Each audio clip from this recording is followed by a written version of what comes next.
Ah, mimi ni Pigo Madwa. Mimi nashukuru sana, nimetesa watu wengi na ile watu wenye nimewanyang'anya simu nimetoka Nairobi. Nimehesabu hata serikali madogo imekosea. Wamesema ni watu 42 na ni watu 86. Sawa. Lakini sasa mimi nashukuru. On the night of August 17th, 2014, gunfire suddenly erupted in a quiet shopping center in Buruburu, Nairobi. Gunshots shattered the silence outside the ATM area. A stolen car jerked forward and then rolled to a stop. When police officers rushed to the vehicle, the driver was already dead. He was only 22 years old. His name was Thomas, but in Nairobi's criminal underworld, he was known by another name, Tomaso Gagula, a flashy young gangster linked to violent robberies, carjacking, and a rising youth gang that had begun to worry police across Nairobi. Just hours earlier, that same car had been used in a violent carjacking. Police had tracked it to Buruburu and waited in the shadows as 3 young men stepped out and walked toward an ATM. But something tipped them off. 2 suspects suddenly ran into the darkness, while the third man jumped into the driver's seat and tried to drive away and escape. Seconds later, the gunfire began. But Tomaso's story was more shocking than the shootout itself, because he wasn't raised in crime. He came from a well-connected family. So how did a young man with so many opportunities become one of Nairobi's most notorious young gangsters? And how did his life end here, in a stolen car, just days before his 23rd birthday? Tonight, on Dark Hour Docs, we uncover the rise and fall of Tomaso.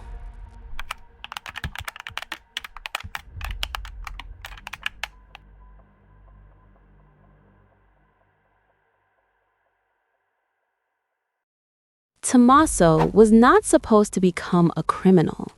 He was born in 1992 as Thomas Warui, the second-born child and the first son in a respectable Nairobi family. His father, David Njoka, was a senior manager at Kenya's Ministry of Health.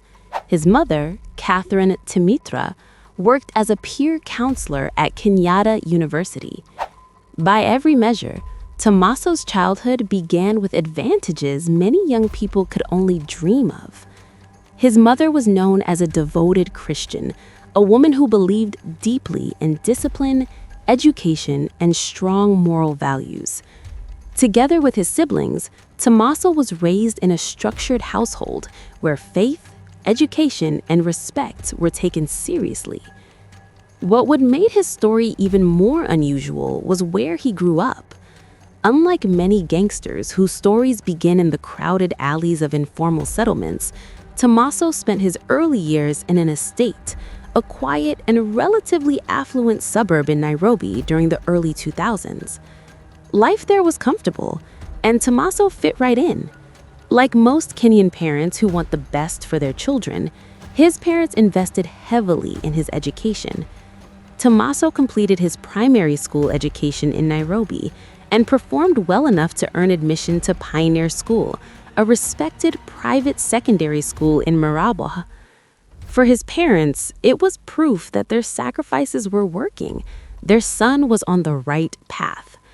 But that path would soon begin to change. While in Form 2, Tomaso became involved in serious disciplinary cases at school and was expelled. For his family, it was devastating. His father had worked hard for years to give his son opportunities he himself had never enjoyed. Education had always been the center of that dream. Now, suddenly, that dream was collapsing. What hurt even more was what came next. Instead of transferring to another school, Tomaso made a decision that shocked his parents even further. He dropped out of school completely. At home, tension grew. His parents pleaded with him constantly to return to school and rebuild his future, but those conversations only widened the gap between father and son. Arguments became frequent, with a home that once felt stable now feeling suffocating to him. Eventually, Tomaso made a decision that would change the course of his life forever. He packed a few belongings, left his family home, and moved across the city to Kayole. There, he rented a small single-room house, and for the first time in his life, Tomaso was completely on his own. Here, he would find the peace and life he always dreamt of, he thought. Coming from an affluent family, he was fascinated by the thrill of ghetto life and the matatu culture. But in reality, he had just stepped into a world that would slowly pull him toward crime, gangs, and violence. And within a few years, the young man who had once lived comfortably in his father's house would become known across Nairobi by a very different name. He was now Tomaso Gagula.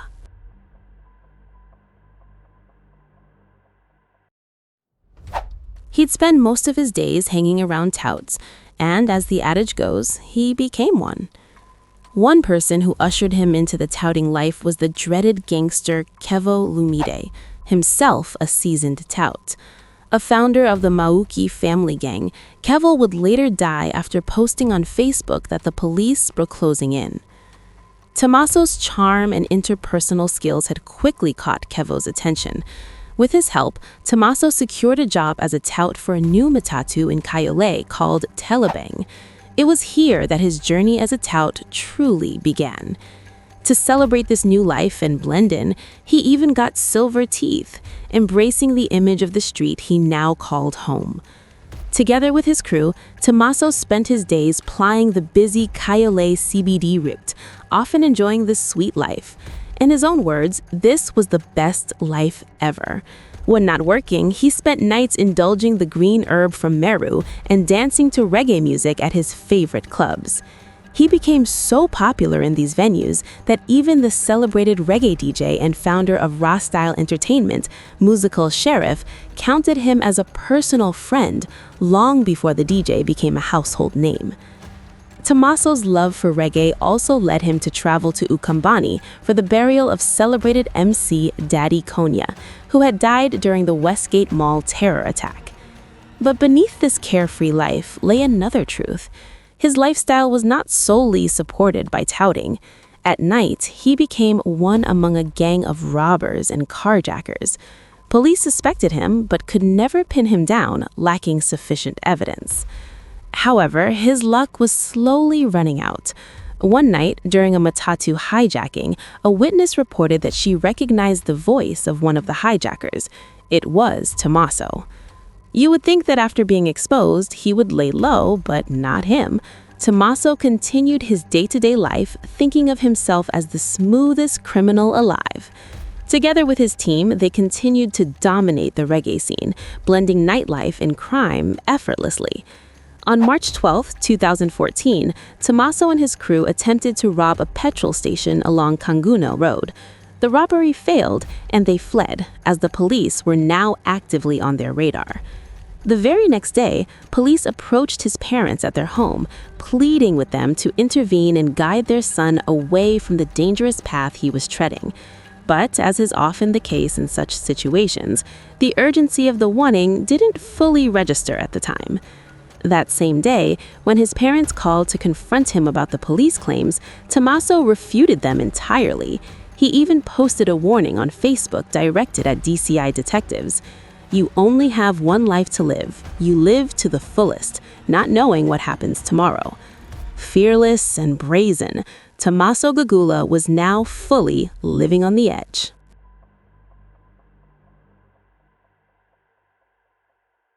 On August 12, 2014, Tomaso Gagula set out on what would become his final mission. The target was a resident in South Sea, waiting outside his gate. Tomaso and his crew ambushed him armed and precise. They forced the victim into their stolen vehicle, driving him toward Jomo Kenyatta International Airport, only to abandon him along the way. Miraculously, the man escaped unharmed and immediately reported the crime to the authorities. 2 days later, the police received an unexpected tip. The stolen vehicle, with 3 occupants inside, had been spotted parked outside Buruburu Shopping Centre at 11:30 p.m. Plainclothes officers positioned themselves, waiting in the shadows. The officers observed as the suspects emerged from the car and walked cautiously toward a nearby ATM. It seemed they were ready to rob yet another victim. It was then that the police identified Tomaso among the gang and decided to move in. The tension was unbearable. 2 of the suspects, sensing the danger, fled into the night, but Tomaso made a different choice. He remained. And in an instant, the silence was shattered. 13 bullets tore through the stolen vehicle, striking Tomaso with deadly precision. He slumped behind the wheel. Just like that, his reign was over. At only 22 years old, Tomaso Gagula's story had come to a violent final end. He was buried at Lingata Cemetery, a funeral marked by absence. His father refused to bury him on family land and even declined to attend. Yet, life carried on in the smallest ways. His young son survived him. His mother, tormented by grief, never ceased loving her son. Until her own death in 2021, she posted tributes on Facebook, recounting her daily longing for him and even taking his son to visit his grave, keeping Tomaso alive in memory. The morgue photographs told the grim truth. Gunshot wounds marked the body of Nairobi's once flashy gangster, a young man who had danced with crime and lived on the edge until the very end. Tomaso Gagula was gone. The city would never forget the path he carved. Just a boy from a privileged home who got swallowed by the streets and became one of Nairobi's most notorious young gangsters. How tragic it is, a life so short, a story so wild, ending behind the wheel of a stolen car. This has been Dark Hour Docs. Thanks for watching.